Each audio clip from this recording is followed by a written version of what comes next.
Assalamualaikum warahmatullahi wabarakatuh. Alhamdulillahillazi wahdah la syarika lah, wassalatu wassalamu ala rasulillah man la nabiyya ba'dah, amma ba'du.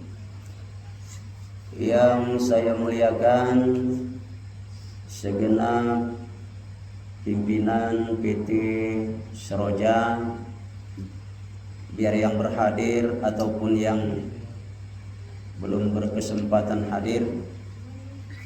Yang saya hormati Ustadz kita di perusahaan ini, bapak-bapak, ibu-ibu, jamaah sholat tarawih yang dimuliakan Allah Subhanahu wa ta'ala.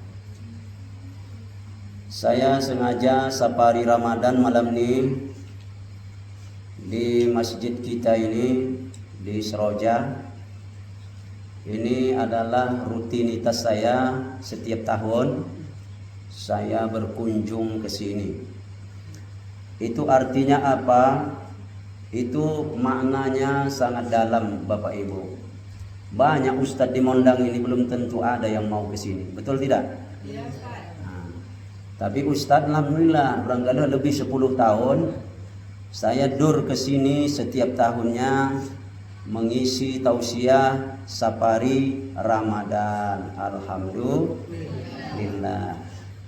Masih SD lagi nih Ustadz Rudi. Nah, saya udah ke sini mengisi tausiah untuk bulan Ramadan. Mari kita bersyukur kepada Allah Subhanahu wa taala atas nikmatnya yang tidak terhingga, mulai kita bangun tidur sampai kita tidur lagi. Bahkan tidur itu pun adalah nikmat Allah yang tidak ternilai harganya. Salawat dan salam tak bosan-bosannya kita sampaikan kepada ruh junjungan kita, Nabi akhir zaman. Dialah Habibullah, kekasih Allah, putra Abdullah, buah hati Aminah, Muhammad sallallahu alaihi wasallam. Sallallahu, bersalawat Allah alaihi, atasnya. Allah pun saja bersalawat atas Nabi kita. Apalah artinya salawat kita ini bila dibandingkan salawatnya Allah dan para malaikat kepada beliau.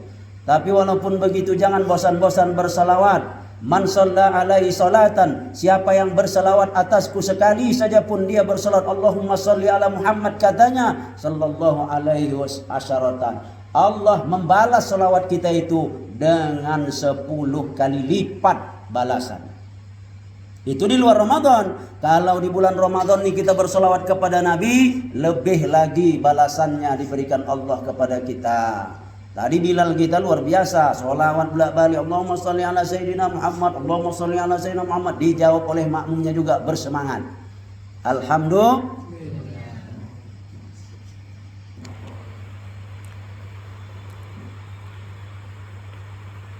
Malam ini malam yang keberapa, Bu? Hah? Udah lupa Ibu berhitung nampaknya ini. Malam 14. Berapa hari lagi raya? Tahu saya dikira-kira raya itu pasti datang raya itu ya kan, Bu. Yang penting kita laksanakan saja sholat tarawih kita dengan semangat. Tak masalah lah 11 pun jadilah daripada tak tarawih. Ya kan? Jangan dipersoalkan 23-11, berantem pula yang 23 sama yang 11. Yang tepuk tangan yang tak tarawih. Ore, kata orang itu. Ronde pertama dimulai, kita tunggu ronde kedua katanya. Kemudian puasa Ramadan ini kan 3 dimensi. Yang pertama dimensinya adalah puasa. Bulan Ramadan ini 3 dimensi dia, Bu.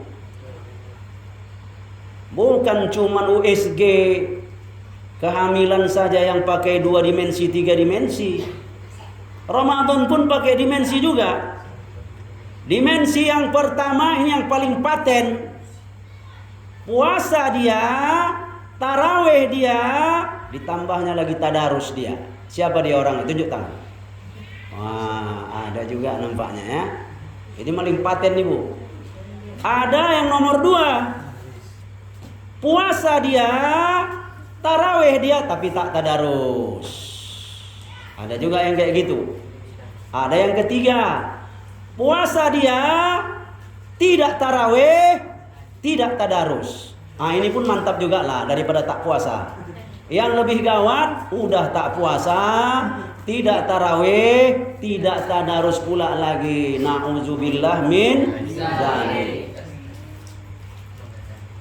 Ada juga sebaliknya, tidak puasa, tapi dia tarawih. Tapi dia tadarus. Itu pun bagus juga lah daripada tak ada sama sekali. Kan ada juga gitu kan. Dia tahu memang puasa itu wajib, tapi dia nggak tahan, kerja berat. Daripada kosong bulan Ramadan, udah puasa pun tidak, tarawih pun tidak, ya kan Bu? Tadarus pun tidak. Maka dia tarawih dia. Kalau ditanya orang, puasa kau? Menutupi malu dibilangnya puasa. Puasa katanya. Dalam hatinya tahun yang lalu, tahun ini enggak, kan gitu. Ibu bapak yang dimuliakan Allah. Allah Subhanahu wa taala berfirman, "Ya ayyatuhan nafsul mutmainnah, irji'i ila rabbiki radiyatan mardiyah, fadkhuli fi ibadi wadkhuli jannati."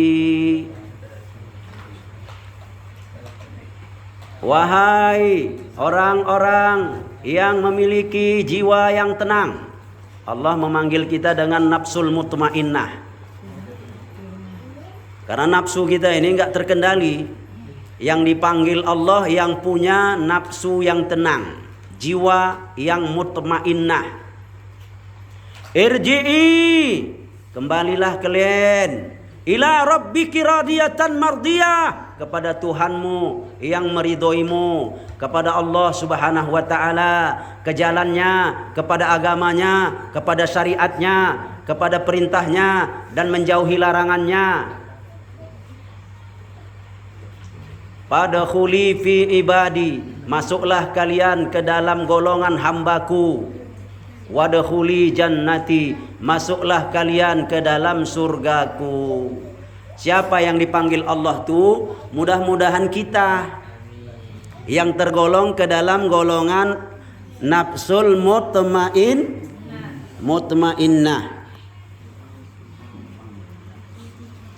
Karena nafsu itu ada 3. Yang pertama nafsu ammarah, yang kedua nafsul lawamah, yang ketiga nafsul mutmainnah. Nafsu lawamah tidak bagus, merasa kurang dan terus kurang, nggak pernah cukup. Nafsu ammarah merasa paling hebat, paling kuat, paling jago, paling kaya, paling terhormat, paling tinggi ilmunya, semua orang di bawah dia, semua orang tak ada yang mengimbangi dia. Ini setan ini. Nafsul mutmainnah itulah yang lembut, yang qanaah, yang tawadhu, yang ridho atas ketentuan Allah, yang menerima apa-apa yang menjadi ketetapan Allah kepadanya dan senantiasa merujuk kepada perintah Allah dan menghindari segala apa yang merupakan larangan Allah. Puasa Ramadan ini adalah momen kita untuk menempa diri agar kita bisa menerbitkan daripada nafsul mutmainnah kita itu. Semua kita ada itu nafsul mutmainnahnya. Cuman ada yang terbit, ada yang tenggelam.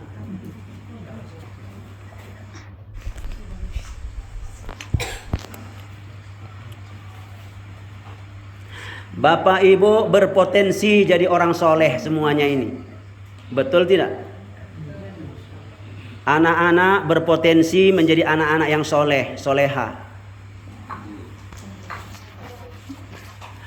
Kalau ku tengok tadi sebelum saya kemari, sebelum kita sholat tadi banyak saya tengok anak perempuan. Kenapa tak ada lagi? Kemana orang itu, Bu?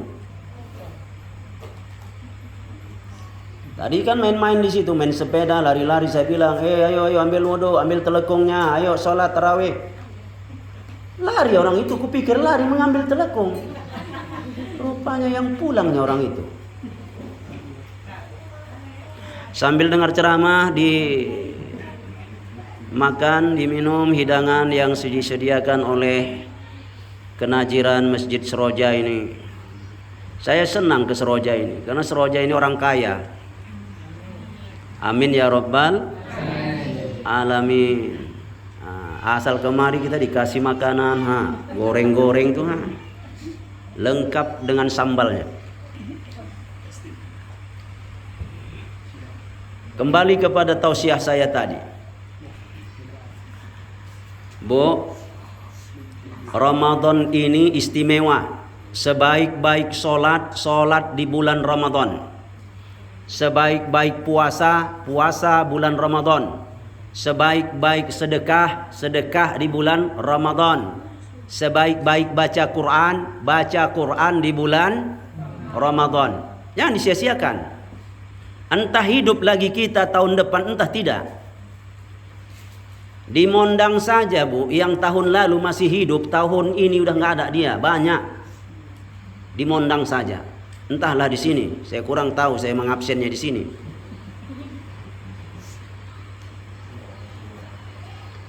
Oleh karena itu, momen Ramadan ini momen pengkaderan, penggemblengan, momen di mana kita digodok.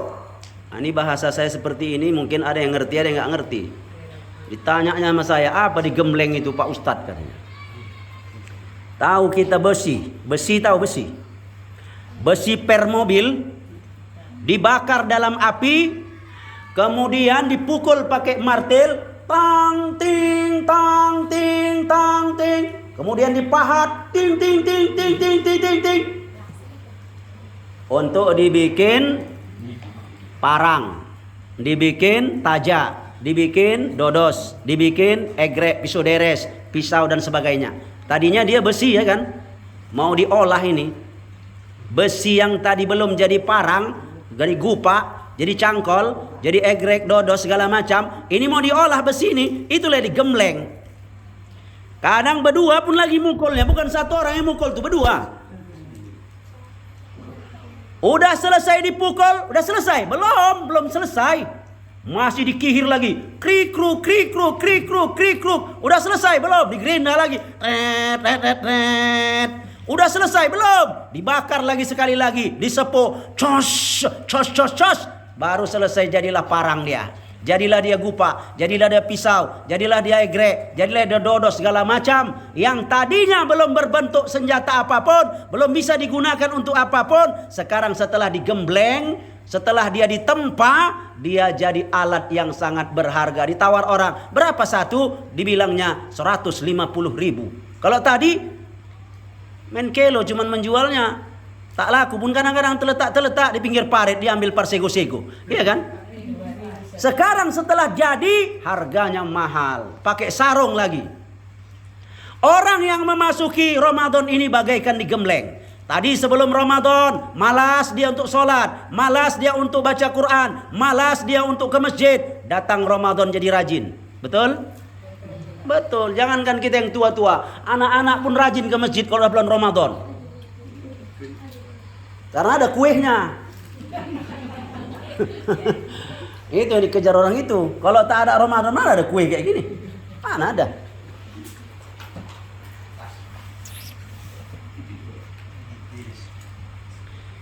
Digembleng dia, ditempa dia, menjadi manusia yang kuat, kokoh, menjadi orang yang terpilih, sehingga keluar Ramadan menjadi orang yang berkualitas, bertakwa kepada Allah Subhanahu wa taala.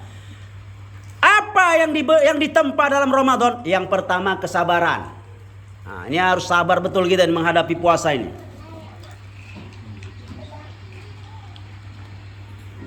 Syukurnya, Bu, kita tahun ini bulan Ramadan tahun ini musim hujan. Kalau tahun lalu musim panas, ini musim hujan, nggak terasa kali panas. Nggak lagi kita menungkah cari air ke sungai sana, melangsir naik kereta, sumur penuh terus tiap hari, sumur penuh terus tiap hari. Tampung air, ember penuhkan semuanya. Sabar kita Puasa ini perlu kesabaran. Yang kemarin tukang menyolop, tukang marbadai, tersinggung sikit saja berhantam, berkelahi, memaki-maki, cakap kotor. Masuk Ramadan tahan tuh semua, jangan lagi diucapkan. Keluar Ramadan sudah menjadi orang yang penyabar. Bisa itu kira-kira? Yang kedua, menjadi orang yang hemat, cermat, dan dapat mengendalikan ekonomi dengan sederhana, bukan mubazir, menghambur-hamburkan harta secara boros, yang tak perlu dibeli, yang tak butuh dicari. Kalau pergi ke pasar, jam 7 pergi ke pasar, pulangnya jam 2, keliling sepanjang pasar dicari. Apa entah apa dicari, dibeli semuanya. Yang tadinya belanja yang harusnya 200.000 cukup, sama dia 700.000 pun kurang. Jam 5 lagi kita sudah mutar-mutar cari apa perbukaan puasa. Ditengok cendol, dibeli cendol. Ditengok lontong, dibeli lontong. Ditengok bubur, dibeli bubur. Ditengok goreng-goreng, dibeli goreng-goreng. Ditengok semuanya mau dibeli. Itu bagus apa tidak itu? Kata dia bagus. Baguslah Pak Ustadz, senang yang berjualan itu. Coba nggak aku beli, nggak laku-laku dia katanya. Memang betul sama si pedagang, senang dia. Tapi dompet suami terancam. Baru bertanyalah suaminya. Begitu pulang ditengok jam 6 dah mau berbuka, bergelimpangan makanan di meja banyaknya minta ampun. Terpaksalah dia bertanya, "Oh istriku sayang, mengapa makanan banyak kali, toleng. Kata istrinya, karena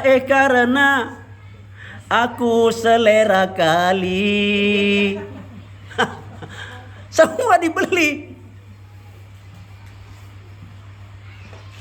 Habiskah dimakan? Ternyata mubazir, terbuang makanan tadi, nangis makanan tadi. Seandainya kita dengar makanan itu nangis, mungkin ibu tak berani membuangnya. Kata makanan, aku dibuang, aku nggak dihargai, aku dihinakan. Ya Allah, turunkanlah bala sama orang yang menghinakan aku, katanya. Siap-siaplah ibu, dapat bencana nanti gara-gara didoakan makanan. Dulu nenek saya bilang, jangan menjemur kerak di atas atap, tak dibawa sampai malam, nanti nangis. Betul, nangis bu. Kerak nasi ditaruh di atas atap, dijemur. Kok ada suara anak nangis di luar? Butet, tengok dulu keluar. Anak siapa yang nangis? Tengok keluar, enggak ada. Masuk, nangis lagi, tengok keluar, enggak ada. Terakhir ingat dia pesan opungnya. Katanya jangan menjemur kerak nasi di atas atap sampai lewat malam. Nanti nangis dia. Setelah dimasukkan kerak nasi yang dijemur tadi bu, nggak ada lagi nangis. Itu kerak nasi. Apalagi nasinya. Apalagi bakwan. Apalagi tahu isi, goreng. Apalagi soto. Jangan dibuang-buang makanan ya. Innal mubazzirina kanu ikhwana syayatin wa kana syaitanu li rabbih kafura. Sesungguhnya orang-orang yang berlaku mubazir dia adalah saudara setan. Setan itu sangatlah ingkar kepada Tuhannya. Mau jadi setan? Yang terakhir, Ramadan menggembleng kita menjadi orang yang tawaduk. Tawaduk itu artinya rendah hati, nggak sombong. Apa yang mau disombongkan? Harta. Mati, tak ada yang dibawa harta itu satupun. Mobil kita yang harganya ratusan juta dibawa ke dalam kubur, dibawa? Dibawa apa tidak? Tidak. Jangankan mobilnya, kuncinya pun tak dibawa. Tangis anaknya sama ayahnya mati masuk kubur. Ayah, don dabo, kunci ni motor Toyota muyun Fortuner don kupama masuk matu kapan muda don kain kapan muyu ku selip-selip kon mason don ma kunci motormu. Ada kayak gitu? Apa gunanya sampai kunci motor? Ibu-ibu yang nyimpan emas banyak-banyak, bermayam-mayam, bergeram-geram, mati, tinggal bu. Kawin lagi suami ibu sama suami yang baru. Suami yang baru. Dikasihkannya sere tadi sama istrinya yang baru itu tadi. Nangis ibu. Tinggal itu bu, tinggal semua itu bu. Yang dibawa apa? Yang pertama, Di bawah amal yang kita kerjakan selama kita di dunia ini. Yang kedua, sedekah jariah yang pernah kita berwakaf ke masjid, ke madrasah, ke pesantren, ke madrasah, dan yang lain. Apalagi anak yang soleh yang mau mendoakan kita. Kalau ada, kalau tak ada, anaknya yang salah semuanya. Jadi ini 3 konsep yang harus kita terapkan dalam Ramadan. Bersabarlah, jangan kita boros, jadilah orang yang sederhana. Kemudian hendaklah kita tawadu, yaitu rendah hati, insya Allah. Saya harapkan kita di sini semangatlah. Udah 11, jangan pula lagi loyo. Jadi kita udah 11 tarawihnya, malas pula lagi kita. Jamaahnya pun sedikit, apalah jadinya kita sebagai umat Islam ini nantinya. Oleh sebab itu semangatnya kita itu akan menambah gairah keislaman kita. Semangatnya kita itu menambah pahala kita. Semangatnya kita itu juga akan menghidupkan syiar Islam di sekitar Seroja yang kita cintai ini. Ibu-ibu, bapak-bapak, jamaah sekalian dimuliakan Allah, mungkin ini saya tausiah yang dapat saya sampaikan. Ramadan masih panjang, masih pertengahan lagi kita lewati. Oleh sebab itu jaga kesehatan, jangan sampai sakit. Ya, karena kalau kita sakit susah juga kita mau puasa. Insya Allah semuanya akan kita lewati asalkan benar-benar berniat kita untuk melaksanakan ibadah semata-mata mengharap ridho Allah. Man shoma ramadhana imanan wa ihtisaban. Barang siapa yang puasa Ramadan dengan iman dan mengharap ridho dari Allah Subhanahu wa taala. 2 konsep yang harus diterapkan dalam puasa, dengan iman. Yang kedua, mengharap ridho Allah. Ghufira lahu ma taqaddama min dzambi. Allah akan ampuni dosa-dosa yang telah lalu. Dosa kita yang telah lalu diampuni Allah. Man qama ramadhana imanan wa ihtisaba. Siapa yang mau salat tarawih dengan keimanan dan mengharap ridho Allah, ghufira lahu ma taqaddama min dzambi. Itu pun juga akan diampuni Allah dosa-dosanya yang telah akan diampuni Allah dosa-dosanya yang telah lalu. Tapi kalau kita tidak puasa dengan iman, puasa karena ikut-ikutan, kam min shaimin laisa lahu min siyamihi. Banyak orang puasa tak dapat apa-apa kata Nabi dari puasanya tadi, illal ju'i wal atos, kecuali dapat 2 juga. Apa yang dapat 2 dia? Lapar sama haus. Lapar, haus.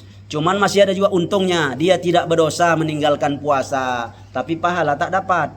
Kenapa? Karena dia puasa tidak dengan iman. Puasa tidak dengan mengharap ridho Allah, tapi karena ikut-ikutan. Oleh karena itu kita harapkan ridho Allah itu sebenar-benarnya ridho Allah, agar kiranya dosa-dosa kita diampuni Allah dan kelak kita akan masuk surganya Allah. Amin ya rabbal alamin. Lebih dan kurang saya mohon dimaafkan. Kalau ada kata-kata saya yang kurang tepat, penyampaian saya yang kurang berkenan di hati, semoga Bapak dan Ibu dapat memaklumi dan memaafkannya, dan kepada Allah saya mohon ampun dan berserah diri. Usikum wa nafsi bittaqwallah. Wassalamualaikum warahmatullahi wabarakatuh.